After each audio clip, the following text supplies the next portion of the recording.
It's a version of this conversation you've heard 100 times. Social media is designed to be addictive, the algorithm is stealing your attention, you're a victim of a $1 trillion machine built by people smarter than you, funded by people richer than you, and none of it is really your fault. I don't think that's wrong exactly. I think it's incomplete in a way that lets everyone off the hook, including me. Here's what I believe. The algorithm doesn't need to be stronger than your willpower, it just needs to be faster than your boredom, and the gap between those two sentences is where most of us are quietly losing. So let me start with the embarrassing part, because I think you should know I'm not saying any of this from above it. A while ago I installed this app that blocks TikTok and Instagram. Proper blocks them, not just a soft here's your screen time report, nonsense that everyone ignores. The only way around it is a 30-minute override, and the override exists for one reason. Sometimes I need to go on Instagram or TikTok to upload things or check something for work. That's the whole design, a locked door with one key, and the key only works for a legitimate reason. Except I started noticing myself using the key when there wasn't a legitimate reason. I'd tell myself I needed to check something, disable it for 30 minutes, and then just scroll, not even enjoying it particularly, just filling the space. And the part that actually unsettled me wasn't that I broke my own rule, is that I didn't experience it as breaking a rule. I gave myself a reason first, I need to upload is technically true and also a lie, and somehow I said to myself and believed it in the same breath.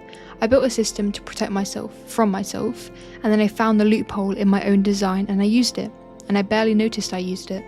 That's not really a story about apps, that's a story about how good I am at giving myself an alibi. Here's what I think most people get wrong when they talk about this stuff, myself included half the time. Everyone knows social media is addictive, that word gets thrown around so casually it's basically lost its teeth. Addictive like coffee, addictive like a good TV show, it's become a compliment as much as a warning. What most people haven't sat with is what's actually happening underneath that word. Every scroll, every pause, every video you watch, 3 seconds longer than the last one, is being logged. Not vaguely, precisely. The app is building a model of exactly what keeps your attention half a second longer and is refining that model against you, personally, every single day. You're not using an algorithm, you are the raw material an algorithm is being trained on, in real time, forever. And separate from that, there's the neuroscience most people wave off, like dopamine or whatever.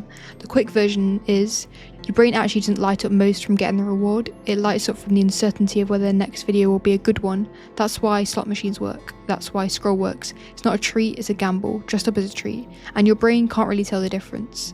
So when I say most people don't understand the danger, I don't mean because they're stupid.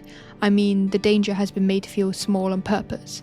It's just a bit of scrolling, it's a sentence the entire design depends on you believing. Here's where I want to say something that might land harder than I mean it to, so I want to say it carefully. When you know all of that, when you know it's built to exploit uncertainty, when you know you're being logged and modelled and sold, when you know the quick fix isn't really quick because it never actually satisfies you and you keep doing it anyway, that's not really about entertainment anymore. That's present you taking something from future you on purpose, quietly, and kind of calling it nothing. And I think that's closer to self-sabotage than we're comfortable admitting, not in the clinical sense, but in the shape of it. You're not doing something to your future the way an accident happens, you're choosing it repeatedly, knowingly, because today's discomfort, the boredom, the itch, the faint unbearable nothing of 5 free minutes, feels more urgent than tomorrow's regret. That's the addiction logic in one sentence. You don't care about yourself tomorrow, you care about the fix today. And the boredom is the trigger that starts the whole chain. Not sadness, not stress necessarily, just boredom, the most mundane feeling there is, and somehow it's the one we've built the least tolerance for. I think our entire society has developed an allergy to boredom, not a dislike of it, an allergy.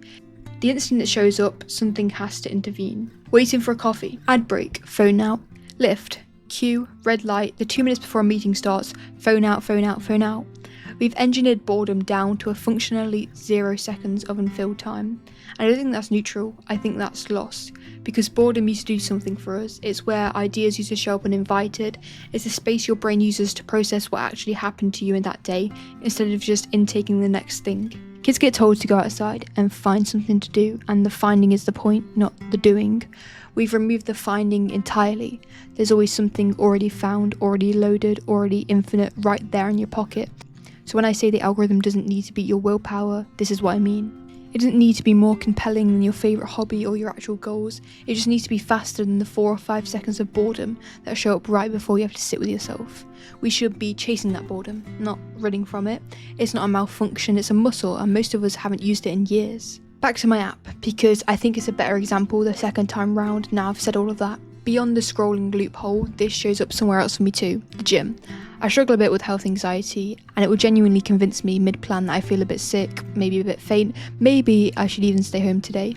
And here's the thing, I don't think that's a lie exactly. I think it's the same mechanism as the app.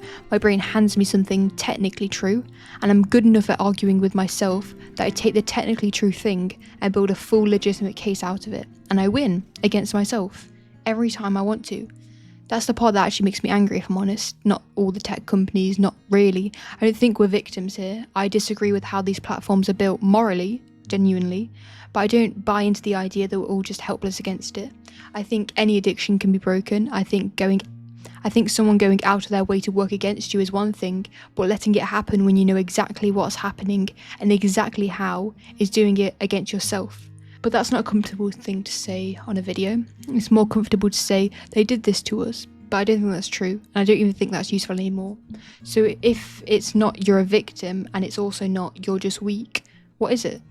I think it's this. Control was never a switch. I used to think of willpower like a light switch. Either you have it on or flicked it off. Something you have to keep re-choosing over and over every single time the option shows up.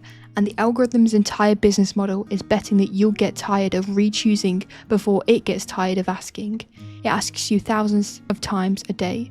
You only have to say yes once for it to win that round. That's not a willpower problem, that's a stamina problem. And stamina, unlike willpower, is something you can actually train.